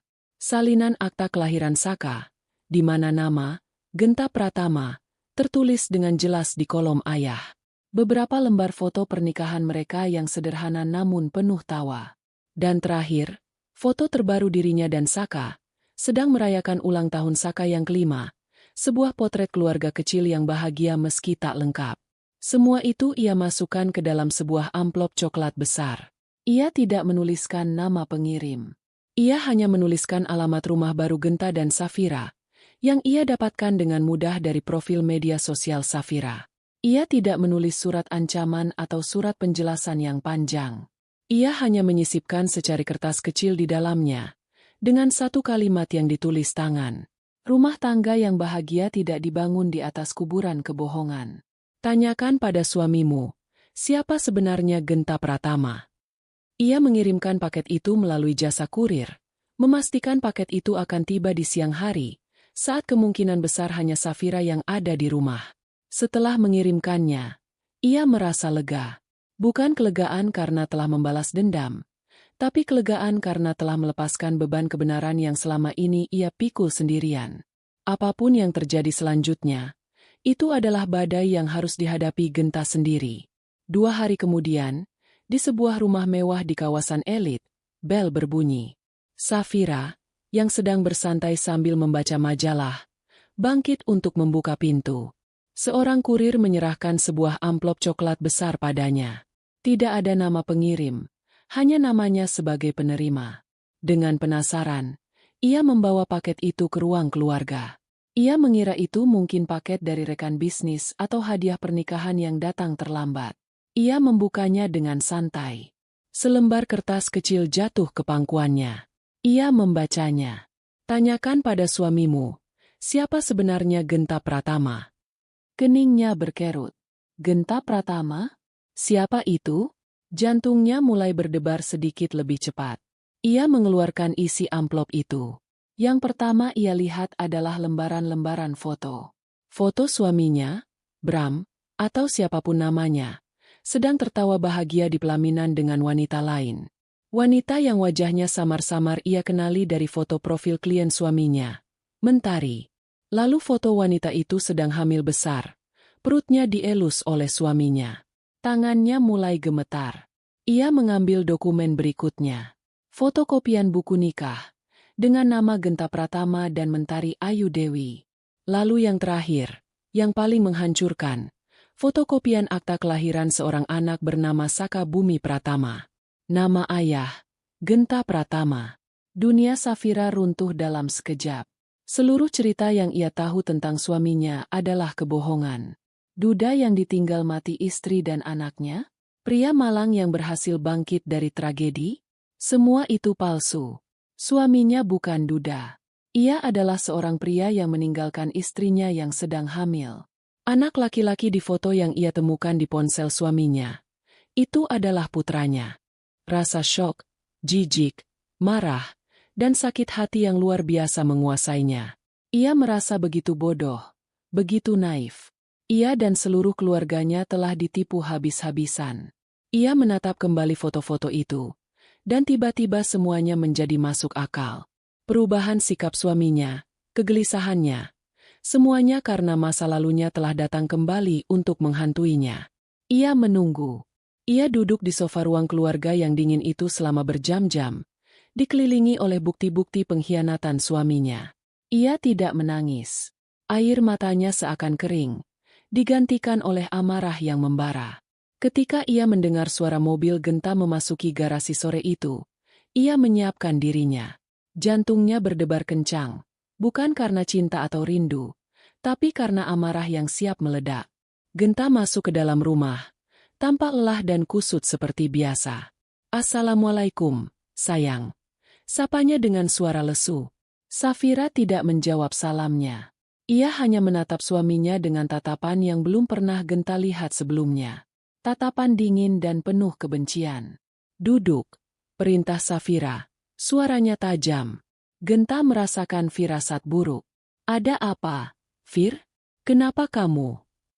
"Aku bilang, duduk," bentak Safira. Suaranya menggema di ruangan yang luas itu. Genta terkejut, lalu menuruti kemauan istrinya. Ia duduk di sofa di seberang Safira. Matanya lalu tertuju pada apa yang ada di atas meja kopi di antara mereka. Foto-foto dan dokumen-dokumen itu. Wajahnya langsung pucat pasi.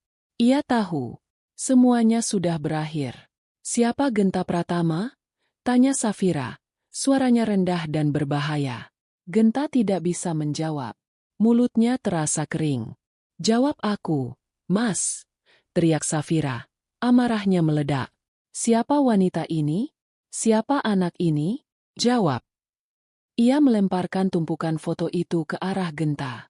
Foto-foto itu berhamburan di pangkuan dan di lantai sekitar Genta.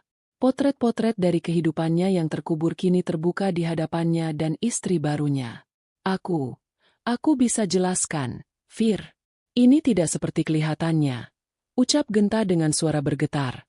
Kalimat pembelaan yang sama yang ia ucapkan pada Mentari. "Jangan coba-coba membohongiku lagi," sergah Safira. Ia bangkit berdiri, menatap suaminya dengan jijik. "Sudah cukup. Jadi ini alasanmu? Kamu bukan Duda yang malang. Kamu itu seorang pengecut yang lari dari tanggung jawab. Kamu membuang istrimu yang sedang hamil. Kamu membiarkan anakmu tumbuh tanpa ayah. Dan kamu datang padaku, pada keluargaku, dengan cerita palsumu yang menyedihkan itu." Air mata akhirnya mengalir di pipi Safira. Air mata amarah dan penghinaan. "Aku merasa begitu bodoh.